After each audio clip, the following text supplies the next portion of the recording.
Premier voyage avec succès en camping-car. Bonjour, bienvenue sur Road Trip Camping Car. Je m'appelle Grace. Bonjour, bienvenue sur notre chaîne Road Trip Camping Car. Moi c'est Fabrice. Dans la vidéo d'aujourd'hui, nous allons vous montrer les tips et les tricks pour réussir votre premier voyage en camping-car. Oui, le réussir avec succès. Alors sans plus attendre, nous allons commencer.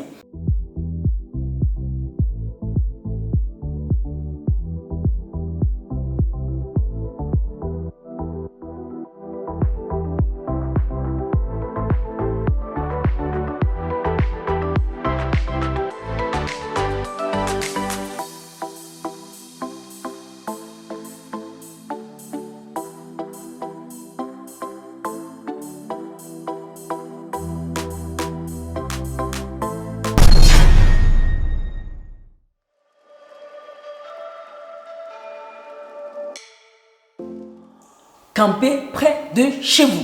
Il est préférable de camper près de chez vous, évidemment, pour vérifier que tout fonctionne.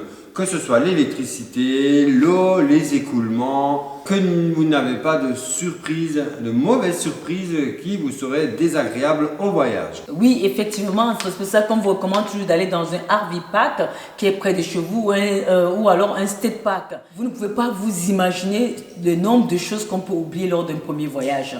C'est pour ça qu'avant de prendre la route, c'est toujours important de commencer près de la maison. Si on oublie quelque chose, on peut faire demi-tour, ça à 5 minutes de la maison, reprendre. Si on veut quelque chose, on reprend. Ça vous permet de vous habituer. Vous êtes en situation réelle sur le terrain.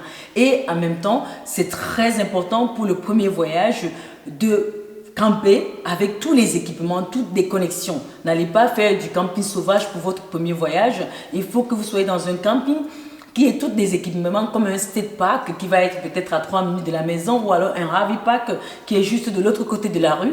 Là, vous allez vous entraîner à connecter vos choses, vos équipements, vos accessoires. Et sur place, vous avez aussi, comme je vous ai dit, vous avez les mécaniciens qui ne sont pas, les réparateurs de camping-car qui ne sont pas loin, votre vendeur de camping-car qui n'est sûrement pas loin, ou les gens déjà qui sont à côté, qui ont déjà l'habitude. Et si jamais j'oublie quelque chose, c'est plus facile, je reviens à la maison. Pour éviter, évidemment, les mauvaises surprises. Moi, je pars toujours du côté mécanique.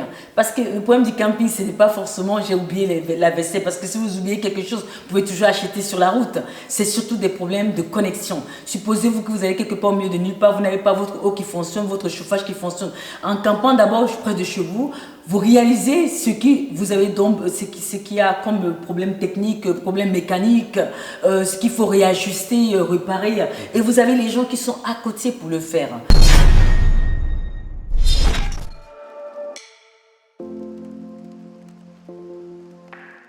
Pour votre premier voyage, n'allez pas trop loin, allez maximum à 2 heures de route. 2 heures de route environ et restez toujours sur des campings qui sont accessibles facilement par la route. À 2 heures, vous êtes déjà au milieu des paysages, à le souffle. Et essayez pour ce premier voyage, pour le rendre vraiment mémorable, d'avoir une vue. Prenez toujours un site de camping qui est avec un beau paysage. Et à 2 heures de la maison, pourquoi? Parce que toujours, si quelque chose d'important se passe, vous pouvez revenir pour faire marcher votre garantie. Comme elle est toujours de 1 mois ou de 3 mois. Et aussi, parce que vous pouvez accéder facilement dans les magasins. N'allez pas dans un camping pour trouver un premier magasin, il faut faire 45 minutes de route. Surtout pas. Alors, vous allez aller à 2 heures de la maison, mais avec un camping qui est facilement accessible à la route. Genre, pour acheter des commodités, je n'ai que 3 minutes de route. Même, je peux même aller à pied si je n'ai pas de voiture. Vous voyez ce que je veux dire? Mais le paysage est quand même aussi déjà à couper le souffle. Et surtout, demandez une place de parking droite. Évitez les manœuvres, les marches arrière qui vous pourraient apporter des désagréments. Oui, parce que vous ne connaissez pas déjà votre camping, vous n'avez peut-être jamais tiré quelque chose derrière comme votre camping-car, donc demandez un site droit, ça s'appelle push-through. Ça veut dire je viens, je me gare tout droit si possible, et surtout et ça c'est valable encore pour le premier point. Voilà, toujours demander un site pour vous garer droit, vous éviterez des manœuvres, de commencer à cogner, vous créez les problèmes, vous n'avez pas envie de vivre un cauchemar dès le premier début quoi. Bon, beaucoup de gens ont eu beaucoup de cauchemars comme ça, mais demandez parking droit. Comme ça, vous venez carrément, vous vous garez droit. Et si vous voyez que vous avez même raté votre façon de vous garer droit, vous ressortez et vous revenez, vous le refaites encore droit. Et ça vous permet Ça vous permet de vous donner plus de confidence, ça vous facilite aussi la vie, ça vous permet d'embrasser les étapes de démarrage avec douceur et beaucoup plus de sérénité.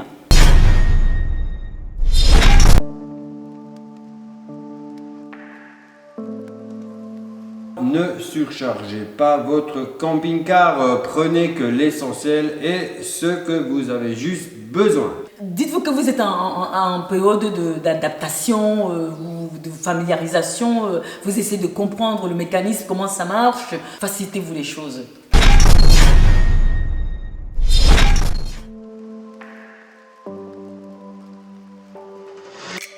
Alors, privilégiez la vaisselle en plastique au lieu du verre.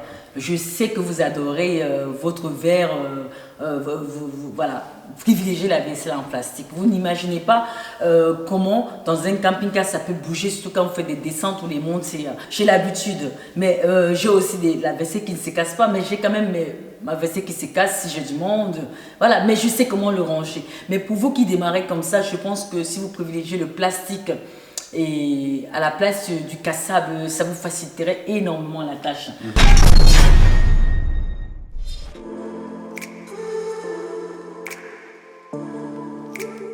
Évidemment, votre caisse à outils, messieurs ou mesdames. Ne partez pas sans outils, sans un minimum d'outils, plutôt je devrais dire, parce qu'il y a toujours des petits trucs qui arrivent sur la route, il y aura toujours des petites réparations à faire, que ce soit un tournevis, une pince multiprise, une petite clé à molette. Je vous conseille de ne pas partir sans caisse à outils. Voilà. Voilà, si vous allez chez les RVE, si vous avez acheté votre camping-car chez les RVE, ils vont vous dire déjà la caisse de première nécessité pour tous les RVE, ce qu'il faut avoir. Croyez-moi, il y a beaucoup de choses à réparer, même les campings qui sont tout neufs. Vous avez besoin de la caisse à outils là. Parce que tous ces trucs qui sont tout neufs là, c'est des gadgets. Croyez-moi, il y a toujours quelque chose à réviser par là. N'oubliez pas, ce n'est pas une maison en dur, ferme au sol. C'est une maison qui roule. Les secousses, les lalas, il y a toujours quelque chose qui se... Vous voyez ce que je veux dire? Il y a toujours une vis ou deux à resserrer après votre premier voyage. Et ça, c'est encore le plus facile. Donc, une caisse à outils de première nécessité est important. Et si vous êtes un bon bricoleur, confirmé, c'est encore une bonne chose. Voilà, moi, j'avais pas cette chance sur la route. C'est beaucoup de galères.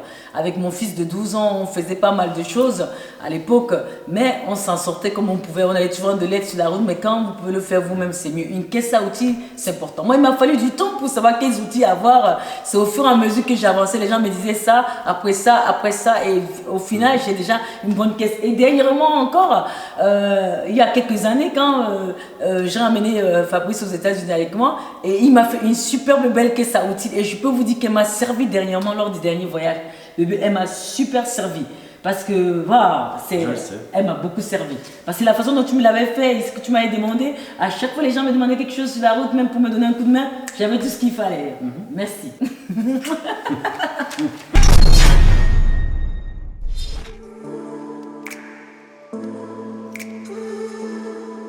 Prendre son temps. Et oui, ce n'est pas un TGV, il faut vraiment prendre votre temps. Que vous soyez débutant ou que vous soyez expérimenté, c'est toujours le temps qu'il faut prendre. Il faut avoir votre checklist. Toujours checker tout ce que vous avez fait. Checker. Et comme par hasard, c'est quand vous vous installez ou quand vous voulez partir que vous avez toujours quelqu'un qui vous parle. Évitez tous ces... Rentrer dans une conversation qui vous pourrait faire oublier des choses essentielles que vous devez faire avant de partir ou quand vous arrivez. Se rassurer que tout a été bien connecté, tout est bien mis et partir, être sûr que vous avez tout. Vous n'aimerez pas partir, avoir votre câble d'électricité qui est en train de traîner dans votre voiture. Donc, c'est vraiment prendre son temps et cocher tout ce que vous avez fait.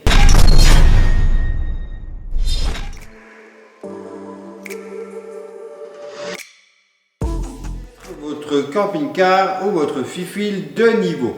Évidemment, il est conseillé de le mettre de niveau pour que tout à l'intérieur soit très plane, à l'intérieur est correct. Oui, en effet, il faut mettre de niveau. Pourquoi? Vous imaginez si vous ne mettez pas de niveau, vous prenez la salle de bain, l'eau a du mal à venir parce que voilà, c'est comme ça. Et aussi, c'est pareil pour quand vous videz vos conduits, vous savez, quand vous vous connectez avec des septiques, il faut être de niveau aussi pour que les conduites puissent circuler. Comment tu appelles ça? Évacuer. Pour s'évacuer. Donc, évacuer vos eaux usées. Les eaux usées, il faut vraiment vous mettre niveau. Et il faut éviter la chute des objets. Voilà. Vous imaginez quand vous faites aussi à manger, si vous n'êtes pas de niveau, la casserole est comme ça, lui qui va dans un sens. Vous voyez, quand vous prenez votre poêle, que vous faites à manger. Ce que je dis là, c'est vrai, quand vous faites à manger. Parce que ne pas être de niveau, c'était mon truc. J'avais toujours un problème de niveau. Tu as toujours une tolérance, une petite tolérance. Moi, j'avais pas de tolérance, je me mettais pas toujours de niveau. Tu étais comme ça. Moi, j'avais vraiment du mal à me mettre de niveau. Au début, j'ai fait beaucoup d'erreurs. Et si vous ne mettez pas de niveau, et si vous avez par exemple une extension, vous allez casser votre système motorisé. Le slide. Parce que si vous n'êtes pas de niveau, au lieu que votre slide soit comme ça, il est comme ça. Vous voyez ce que je veux dire? Et quand il reste comme ça tout le temps, le système a peut-être s'est déconnecté dedans et le moment où vous voulez partir, il n'entre plus. Moi, ça m'est arrivé et ça m'a coûté énormément d'argent. Et la maison mère, pour commander les pièces, est à peu près, on va dire, à 6000 km de là où on est. Il fallait commander ça les jours. Et tout ça, c'est parce que je ne me mettais pas de niveau toujours correctement.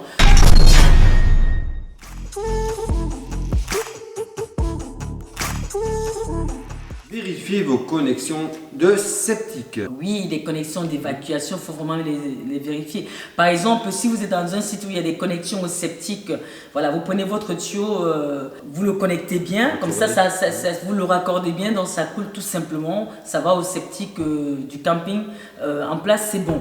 Maintenant, si vous faites du camping sauvage, c'est pareil, fermez, parce que sinon, tout ce que vous allez faire va se mettre par terre, déverser dehors, et voilà, ça c'est vraiment l'erreur de beaucoup de débutants. Mais voilà, on oublie de fermer le valve, hein, le valve des eaux usagées ou quoi, qu'on appelle ça comme vous voulez. Alors ça c'est catastrophique, vous pouvez avoir une amende pour ça s'il vous plaît. Et même on vous chasse du site. Donc il faut vraiment vérifier ça c'est important. D'accord? Alors vous n'avez pas envie d'avoir un accident, comment on appelle ça, des caca dans tous les sens.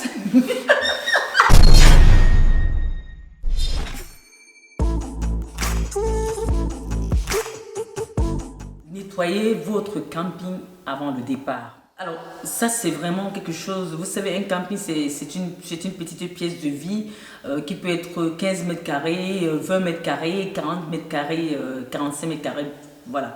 Et c'est une maison roulante. Vous ne pouvez pas passer 2 semaines, une semaine quelque part et trimballer les saletés encore aux prochaines étapes. Non, toujours avant le départ. Moi, c'est un système, il faut toujours nettoyer. Comme ça, vous allez commencer un nouveau séjour. Sachez qu'avec un camping, à chaque séjour, à chaque itinéraire, c'est un nouveau voyage. Donc vous êtes à cet endroit, vous faites 2 heures, c'est un nouveau problème. Et de nouveaux problèmes. Voilà, mais là, dans ce cas-là, c'est éviter carrément de vous trimballer la vaisselle sale, le camping-car sale qui sent mauvais dans un autre site. Nettoyez bien, voilà, vous faites comme vous voulez, mais c'est un conseil que je vous demande. Parce que le but, c'est quand même de se sentir bien dedans. Donc ne trimballez pas les saletés d'ici à là-bas, la vaisselle d'ici, le lit qui n'est pas fait, c'est sale partout. Et ça attire les souris comme ça, là. Vous voyez ce que je veux dire? Donc c'est quand même un endroit qui doit être sain et sanitize, propre. Voilà, nettoyez votre camping-car, faites votre vaisselle, rangez, mettez tout de côté avant de partir. Assurez-vous que tout est propre à l'intérieur et comme à l'extérieur parce que vous allez trouver le site propre, laissez-le propre. D'accord?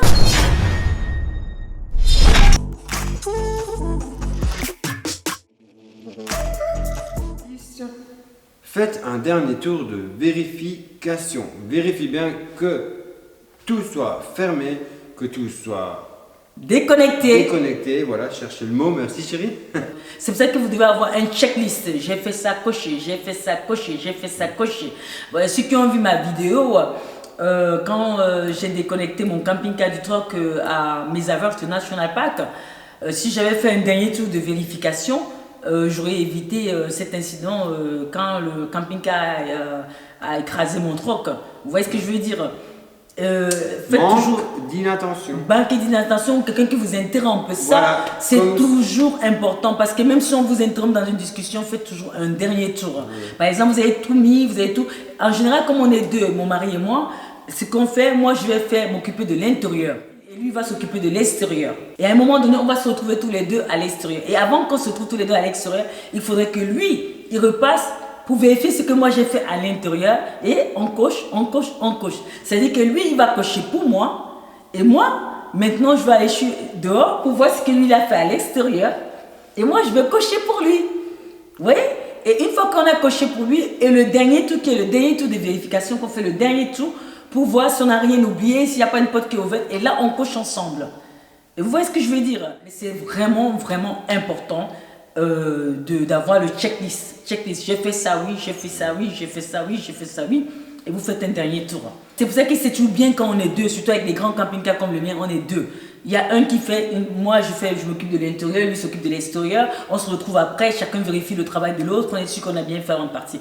Parce que souvenez-vous, si vous oubliez un truc et vous vous retrouvez dans un autre site et vous manque ce truc, vous êtes emmerdé. Vous êtes emmerdé, déjà vous ne pouvez pas vous installer, vous ne pouvez pas faire ceci. Et le pire, c'est ceux qui tirent carrément le panneau d'électricité avec eux. Parce qu'ils ont oublié de déconnecter l'électricité du camping-car. Alors là, les dégâts peuvent être très très graves. Voilà, nous venons de vous montrer nos 10 points essentiels pour réussir votre premier voyage en camping-car avec succès. Nous espérons que cette vidéo va vous être utile et qu'elle va vous aider lors de votre premier voyage en camping-car. Vous aussi de votre côté, dites-nous comment vous faites, comment vous avez fait pour votre premier voyage en camping-car. Pour les nouveaux regardants, voilà, n'oubliez pas de vous abonner, de partager nos vidéos autour de vous et n'oubliez pas de faire un tour dans notre boutique Amazon depuis notre site internet Road Trip Camping Car et aussi notre boutique en ligne où vous trouverez les t-shirts Road Trip Camping Car, les casquettes, les mugs, peu importe votre rang social, peu importe votre couleur, peu importe vos origines, les rêves sont possibles. Alors je vous dis à très très bientôt les amis. À bientôt. Bye. Bye.